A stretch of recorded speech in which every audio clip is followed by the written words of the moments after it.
আসসালামু আলাইকুম ওয়া রাহমাতুল্লাহি ওয়া বারাকাতুহু। হ্যালো ভিউয়ার্স, আশা করছি আপনারা সকলেই ভালো আছেন। আমিও আলহামদুলিল্লাহ আল্লাহ সুবহানাহু ওয়া তাআলার অশেষ মেহেরবানিতে ভালো আছি। প্রিয় বন্ধুরা, আমি আছি আপনাদের সাথে। আজকে কথা বলবো মেয়েদের যৌন দুর্বলতা নিয়ে অথবা মেয়েদের যৌন আগ্রহ কম নিয়ে। অনেক মেয়েই দেখা যায় বিবাহের পর স্বামীর সাথে যৌন বিষয় অথবা সেক্স বিষয়ে অনেক অনাগ্রহ প্রকাশ করে, অথবা স্বামীর সাথে সেক্স বিষয়ে বা সহবাস বিষয়ে অনেক অনাগ্রহ প্রকাশ করার কারণে দাম্পত্য জীবনে এক ধরনের ছোটোখাটো কলহ সৃষ্টি হয়। তো আসলে এটা কেন হয়, কিভাবে এর প্রতিকার করা যেতে পারে এবং হোমিওপ্যাথিতে কোন কোন ওষুধগুলোর মাধ্যমে একজন ব্যক্তি পুরোপুরি সুস্থ হতে পারে, এটা নিয়ে আমি কথা বলবো। স্বাভাবিক একটা সুস্থ মেয়ের সাধারণত যৌন চাহিদা থাকা বাঞ্ছনীয়, কিন্তু অনেক সময় দেখা যায় এই বিপরীত হয়ে থাকে। তো এটা থেকে সুস্থতার জন্য, এবং এটা কেন হয়, এটা আসলে অনেকগুলো কারণ হয়ে থাকে।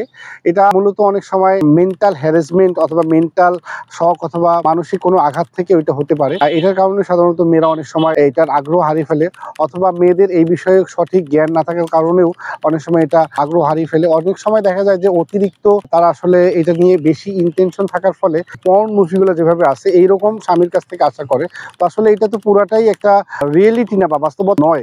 তো এরকম যখন তার স্বামীকে কল্পনা করে, তখন তার স্বামী এরকম পারফর্ম করতে পারে না, তখন সে আসলে এটা থেকে আগ্রহ হারায়। এভাবে অনেকগুলো মৌলিক কারণ থাকতে পারে, যেমন স্বামী স্ত্রীর মধ্যে অন্যান্য দিক থেকেও যদি সম্পর্ক মনোমালিন্য হয়, তাহলেও এই বিষয়ে তাদের অনাগ্রহ আস্তে আস্তে তৈরি হয়ে থাকে।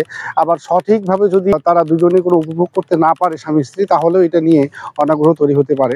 তো মূলত আমি আপনাদেরকে আজকে দুইটি ওষুধের কথা বলবো। এই দুইটি ওষুধ যদি নিয়মিত একজন পেশেন্ট খেতে পারে, তাহলে একজন ব্যক্তি সুস্থ হতে পারে।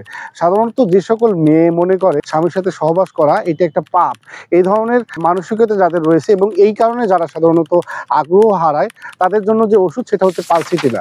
তারা এই ওষুধটা নিয়মিত সেবন করলে আস্তে আস্তে এই সমস্যাটা থেকে সে পরিত্রাণ পাবে। আরেকটা সমস্যা থাকে, সেটা হচ্ছে যে সাধারণত এই বিষয়ে তারা ব্যথা পায়, অথবা অতিরিক্ত তাদের ব্যথা পাওয়ার কারণে তারা এই বিষয়ে আগ্রহ হারায়। তখন তাদের জন্য যে ওষুধ সেটা হচ্ছে সিপিয়া।